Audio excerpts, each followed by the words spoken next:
Hello, so I'm going to try and break France down into four parts to assist you to decide where you will want to go if you want to go to France. And I'm going to suggest one of those parts will be your target. But obviously, before I get into this, I want to say it, and maybe only once, is I am obviously biased. You could ask someone else, they could tell you something different. So I'm going to try to be not too biased, but this is something to bear in mind. So if we break France down into four parts, according to Ben, I suppose, the first part that I would put is Paris. So it just Paris for me, it's a part of its own. We all know Paris. I lived in Paris. So I know what I'm talking about here when I say that in Paris you either are rich and you can live in a very nice area, or you have less fortunate and therefore you spend your time commuting and you see the not so nice side of Paris, which is the suburbs. So this is what I call this the level one. I don't recommend it. I know we're being a bit brainwashed by TV shows and the likes that Paris is very romantic. We drop everything and we go to Paris. In my view, it could work, but especially if you're used to living in New York or in a very popular city, you might know the problem and you might want to see change and stay in a big city. So that could work for you. But in my view, I would stay clear of it at least to start with. Now I'm just going to put a second color for the second part of France in my view. So the second part of France in my view is this part here. This is in a way similar to Paris in a way that it's very populous. There's a lot of one retirees going there or two rich people. It's close to Monaco. Monaco is not French; it's just within France. So there's some good tax benefits in Monaco. So a lot of rich people go there, and of course it flows on. I have a sister who just lives between France and Italy, so I know this area. I go there quite often. It's beautiful still. There's more and more people going there as they retire, and you can. The advantage on Paris is it's faster for you to go in the mountains, even if you want to like skiing and the likes. If you like the water sports, obviously it's good, but I wouldn't recommend it personally. So this is a bit par with Paris for me. Is if someone tell me they want to go to France just for not for just a few weeks, for a long period of time, I would recommend that area. Go there, go to Paris, and go there on holidays, or on weekends, but leave it as that.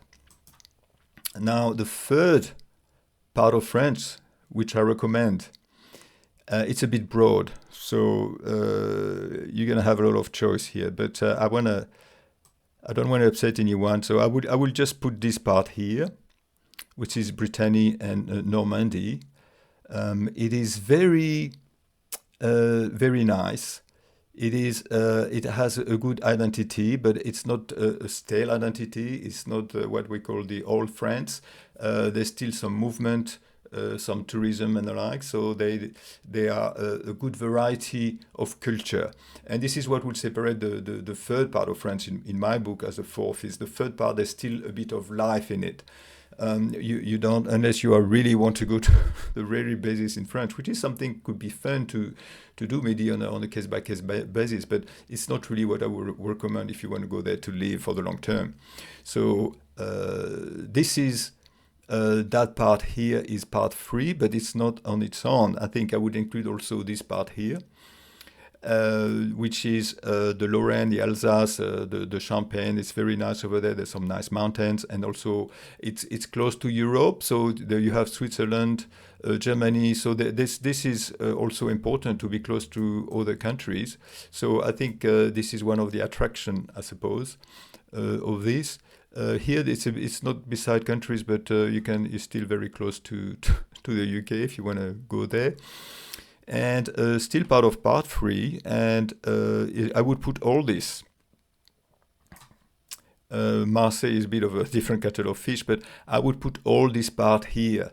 It's also very beautiful. I mean, it would be hard for me to name an ugly part on the part three there, on the blue part. It'd be very difficult for me to say, oh, this is plain, this is not very nice. This you would get bored. They are relatively touristy. There's a lot of movement. So it's not a monocultural thing, as I was saying earlier about Brittany. So it's very close to Spain. So you have a bit of the Spanish culture. You have the water. So if you like water, obviously, who doesn't like water? So all the part I've mentioned have water. A bit less if you live in Toulouse, but Toulouse in itself, it's a very dynamic city. There is the Airbus. There's a strong university as well. So there's some good life. I mean, I wouldn't recommend Marseille. So Marseille is maybe in between here. So this is where I would recommend that you live as a target. It's not too expensive. Since COVID, people are starting to work from home. So a lot of people moved to Bordeaux, and I assume they moved to the other cities as well. So the prices of Bordeaux have completely inflated. And for full disclosure, this is actually where I'm going myself. But this is where I come from, and I want to go back to my roots. So this is it. This is what I would suggest. Now I need to talk about the part 4. I want to put it in gray, but it's more or less all the rest here that you see. So that doesn't mean it's all bad. That doesn't mean it's all ugly. For instance, it's very nice part of France here. It should be around here, I think, where you have all the castles. Of France. At some stage, the kingdom of France had all the kings there, and they were building beautiful castles. So it's very nice for holidays. This part here is very. I know there is a big Lyon, which is one of the at some stages were the second biggest city in France, but it's still very rural, and it still, in my view, doesn't have as much diversity and variety in those parts. So hopefully there's no French people looking at this. But so I wouldn't really have a road trip through that. Have a look what you think, and tell me what you think if you do it. But I wouldn't really recommend living there. There's a Bourgogne area. It's a very beautiful area. There's some wine here. Obviously, there's wine everywhere.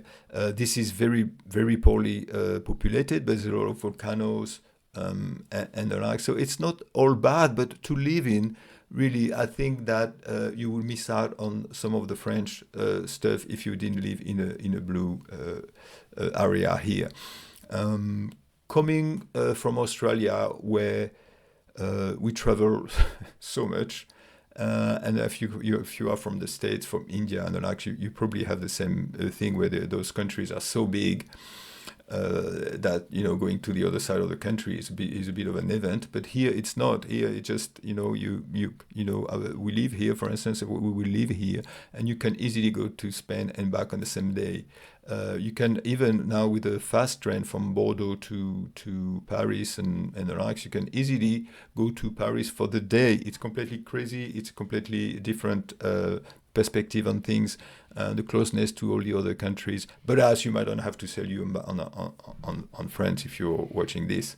But this is it. Let me know what you think.